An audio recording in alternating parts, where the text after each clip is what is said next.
ও নদী রে,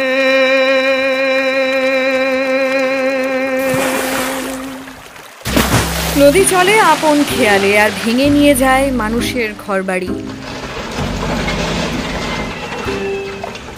জীবন তো ভেঙে যাচ্ছে, আমরা তো ভয়ে আক্রান্ত হয়ে আছি। নদী ভাঙনে ঘরবাড়ি হারানো মানুষগুলোর কাছে মরার ওপর খাঁড়ার ঘা হয়ে নেমে এসেছে সংবিধান বিরোধী সিএএ। মানুষ হারিয়েছে সবকিছু, নাগরিকত্ব প্রমাণের জন্য প্রয়োজনীয় কাগজপত্র দেখাবে কি করে? আসামে বিজেপি সরকারকে নাগরিকত্ব প্রমাণের জন্য যে নথিপত্র দেখাতে হয় তার একটি বা দুটি না থাকলেই প্রথমে সন্দেহভাজন বিদেশি এবং পরে চিহ্নিত বিদেশি হিসেবে মানুষকে বন্দী করেছে detention camp. It says to detention center. 1964 থেকে এত রিফিউজি আমরা পূর্ব পাকিস্তান থেকে আসা, তো সবকিছু তথ্যপাতি প্রমাণপত্র আমরা সব ওকে আছে, আমাদের মানে প্রেরণার সাথে কোনো নাম আসে নাই। নদী ভাঙনের কবলে পড়া মালদা দক্ষিণ লোকসভা কেন্দ্রের মানুষের সঙ্গে বিজেপি সরকার এটাই করতে চলেছে। পিতৃমাতৃর নাম না থাকলে বাচ্চাদের ভবিষ্যৎ কি হবে? 100 বার বলবো আমি ভারতীয়, কারণ আমার এখানেই জন্ম, এখানেই পড়াশোনা, এখানেই সবকিছু। কিন্তু অমিত শাহ বলছেন, आज मैं इस मंच पर से बंगाल की जनता को आश्वस्त करने आया हूं। सारे शरणार्थी हिंदू बौद्ध सिखों को आश्वस्त करना चाहता हूं, डरने की जरूरत नहीं है। हम सिटीजनशिप अमेंडमेंट बिल लाए हैं, एक एक हिंदू बांग्लादेशी को हम नागरिकता देने का काम करने वाले। झूठ बोलो, झूठ बोलो, झूठ बोलो। খোঁজ নিয়ে দেখুন আসামের এনআরসিতে 19 লক্ষেরও বেশি হিন্দু বাঙালির নাগরিকত্ব চলে গেছে। এরা সবাই 71 সালের আগে শরণার্থী হিসেবে ভারতে এসেছিল। সিএএতে মোট বন্দির 85% হিন্দু বাঙালি।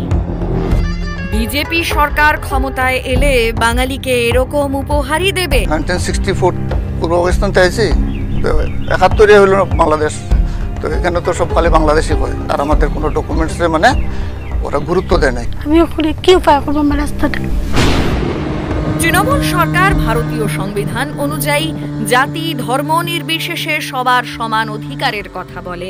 যারা ভেবেছিল ধর্মে ধর্মে বিভাজন করে বাংলার মানুষকে অশান্তির একটা বাতাবরণ তৈরি করে অতিষ্ঠ করে মারবো, তাদের বাড়া ভাতে ছাই দিয়ে মালদা মুর্শিদাবাদ জেলার মানুষ মমতা ব্যানার্জির হাত শক্তিশালী করেছে।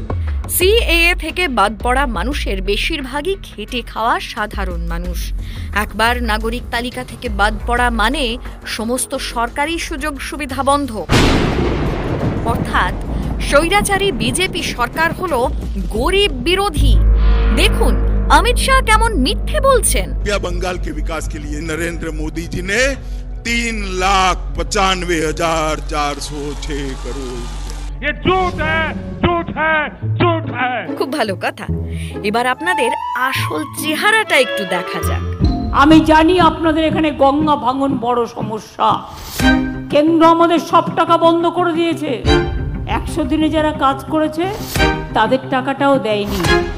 2 হচ্ছে 11 লক্ষ হাউস ক্লিয়ার হওয়ার পরেও সেই টাকা সেন্ট্রাল গভর্নমেন্ট দেয়নি।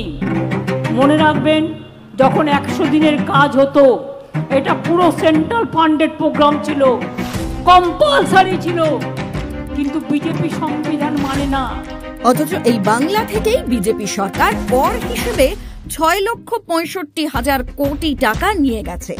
অথচ বাংলার প্রাপ্য 1,60,000 কোটি টাকা আটকে রেখে দিয়েছে মোদী সরকার। বাংলার 59 লক্ষ শ্রমিকের 6,913 কোটি টাকাও দেয়নি কেন্দ্রের বিজেপি সরকার। ইতিমধ্যেই আমাদের রাজ্যের মুখ্যমন্ত্রী বিগত 2 বছরে একাধিকবার বৈঠক করে প্রধানমন্ত্রীকে অনুরোধ করেছে আপনি 100 দিনের টাকা ছাড়ুন, ছাড়েনি।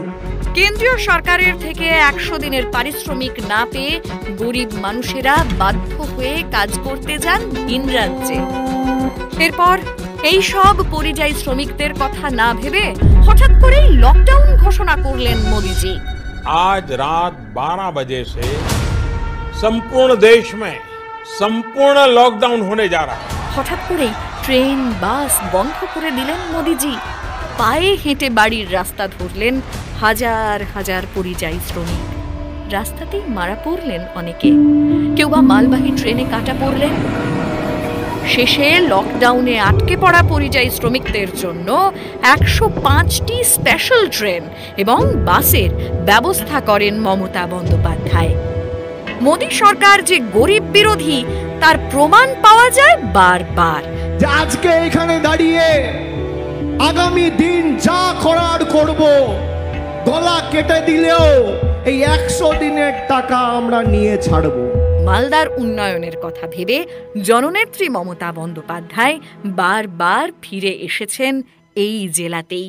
পরিযায়ী ভূমিক এখানে তৈরি হচ্ছে, যারা বাইরে কাজ করে, আপনাদের আত্মীয় স্বজনরা মারা গেলে আমি তাদের নিয়ে আসি, আমি তাদের পরিবারকে সাহায্য করে দিই এবং চাকরিও করে দিই। এখন আমরা একটা সিস্টেম করছি, যদি আপনাদের কোনো প্রয়োজন হয় বাইরে যারা কাজ করে তাদের সাথে যোগাযোগ করার আপনি 1 সেকেন্ডে করতে পারবেন। কেউ অসুস্থ, তাকে নিয়ে আসতে চান, আমাদের বলবেন, আমরা নিয়ে আসব।